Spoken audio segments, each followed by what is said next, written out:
अगली सुबह फरहान जल्दी घर पहुंचा। नींद नहीं आई थी। रात भर सिर्फ एक सवाल जहन में घूमता रहा। अब्बा ने आधी बात क्यों छोड़ दी? दरवाजा खुला था। अजीब बात थी। रा रसीद साहब हमेशा सुबह सवेरे दरवाजा खुद बंद रखते थे। अंदर दाखिल हुआ तो दिल धक से रह गया।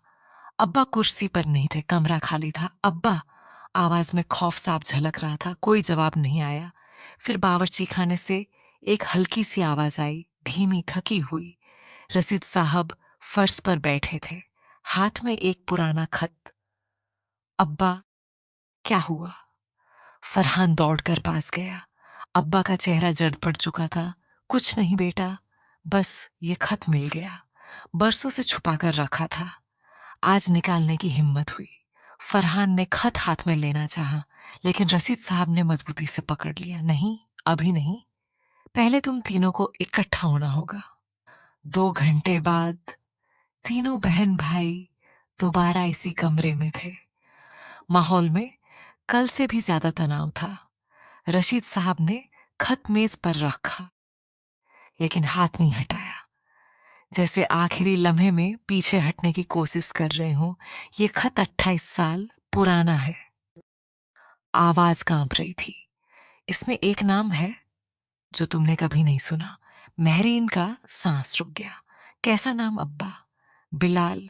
रसीद साहब ने सिर्फ इतना कहा और कमरे में मुकम्मल खामोशी छा गई। आदिल ने आहिस्ता से पूछा, बिलाल कौन है अब्बा? रसीद साहब की आंखें बंद हो गईं, जैसे कोई बहुत पुराना दर्द दोबारा जाग उठा हो। बिलाल तुम्हारा बड़ा भाई है। कमरे में जैसे बिजली गिर पड़ी। फरहान खड़ा हो गया। क्या अब्बा, ये कैसे मुमकिन है? तुम्हारी अम्मी से शादी से पहले मेरी एक और शादी हुई थी, बहुत मुख्तसर अरसे के लिए। महरीन की आवाज कांप रही थी। और वो औरत और बच्चा। वो शादी 6 महीने में खत्म हो गई। खानदानी मुखालफत, हालात, सब कुछ खिलाफ था। लेकिन उस वक्त वो हमला थी। मुझे बाद में पता चला कि बेटा हुआ, लेकिन उसकी अम्मी ने कभी राब्ता नहीं रखने दिया, न मुझे न उसे। आदिल की आवाज में गुस्सा और हैरानी दोनों थे। 28 साल अब्बा, 28 साल आपने ये राज रखा, क्योंकि मुझे नहीं मालूम था वो जिंदा या नहीं, कहाँ है। और फिर डर था कि तुम लोगों की नजरों में गिर जाऊंगा। फरहान ने खत उठा लिया। हाथ लर्ज रहे थे। इसने तेजी से पढ़ना शुरू किया।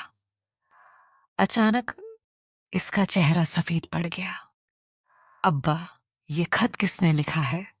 2 हफ्ते पहले मौसूल हुआ। बिलाल की तरफ से उसने मुझे ढूंढ निकाला है। महरीन ने बेकीनी से पूछा, तो वो जिंदा है और वो जानता है हमारे बारे में। रसीद साहब ने सर हिलाया, आंखों में आंसू थे। वो मिलना चाहता है। उसने लिखा है उसे सिर्फ मुलाकात चाहिए, कुछ और नहीं। लेकिन फरहान के जहन में एक और ख्याल कौन गया, एक खौफनाक ख्याल, जिसे वो फौरन अल्फाज में बयान कर बैठा।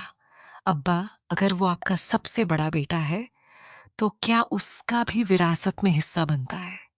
ये सवाल कमरे में ऐसे गूंजा जैसे किसी ने बम फेंक दिया हो। किसी के पास जवाब नहीं था।